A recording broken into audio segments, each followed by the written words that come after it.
गए। पहले ब्राह्मण को जो आसन दान दिया जाता था वो कुशा का दिया। बोलो री माता, सही है कि गलत है? पहले 3 चीजें बड़ी विशेष होती थी।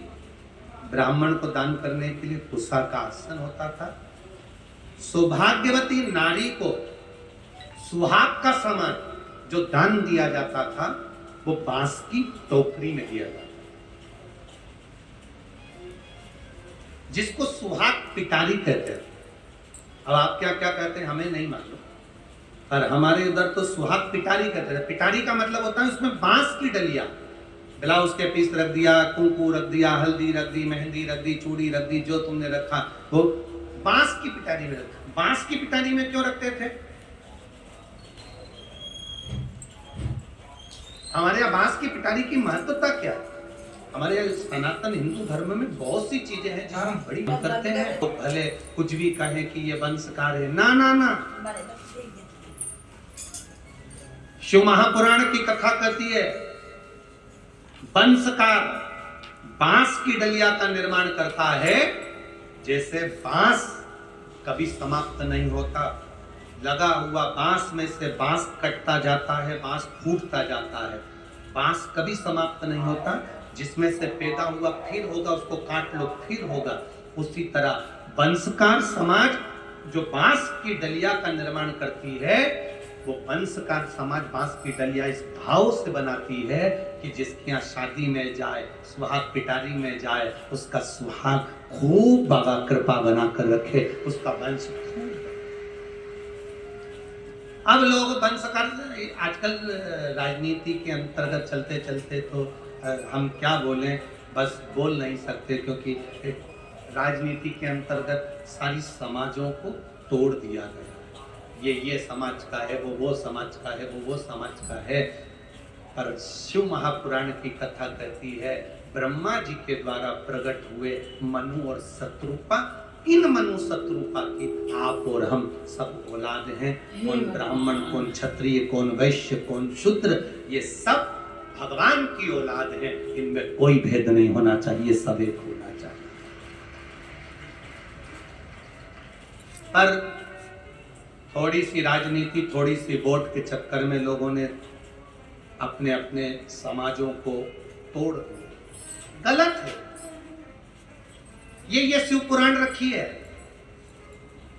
1 2 3 4 ब्राह्मण, क्षत्रिय, वैश्य, शूद्र, 4 पाए पर ये पोथी रखी है। उसी तरह हमारे ब्राह्मण, क्षत्रिय, वैश्य और शूद्र, ये 4 भारत के वो स्तंभ हैं जिस पर ये पूरा सनातन धर्म टिका हुआ।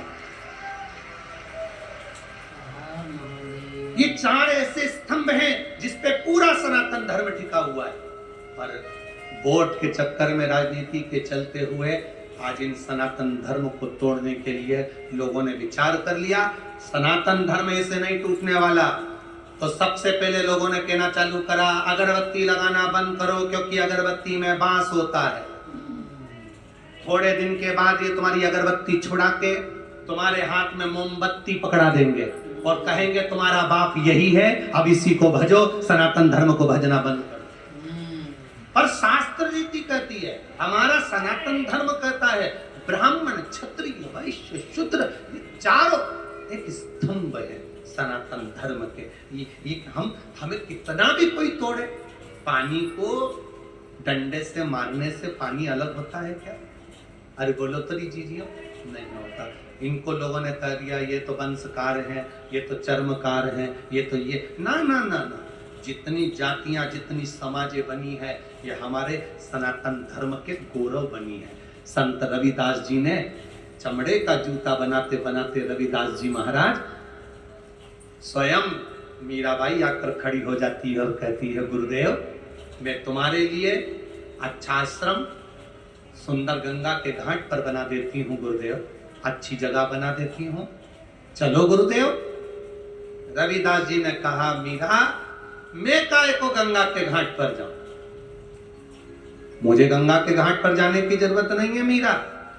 अगर मेरी भक्ति में बल होगा तो गंगा खुद आएगी, स्वयं पहुंचेगी। संत रविदास जी ने कहा तो मीराबाई हंसने लगी, गुरुदेव गंगा मैया यहाँ कहां से आएगी? तू क्या चाहती है? मीराबाई कहती है मुझे गंगा जल पीना है। रविदास जी कहे रुक जा। जिस कठोते में रविदास जी चमड़ा धोते थे, रविदास जी ने हाथ जोड़े, गंगा मैया ये मीरा छोटी है, जानती नहीं, इसको जल पीना है, आप जल दो ना। छोटे से कठोते में जिसमें रविदास जी चमड़ा धोते थे, उसी चमड़ा धोने वाले पात्र में से हीरे की चूड़ी पहना हुआ एक हाथ निकल कर बाहर आ गया, उसमें गंगा का जल रखा। मन चंगा स्वयं घर पे। सच्चा गुरु जिस जगह पर बैठता है, उस जगह पर गंगा को, गुरु गंगा नहाने नहीं जाता, गंगा गुरु के पास चलकर आती है। सच्चा अगर सतगुरु है, सच्चा गुरु है,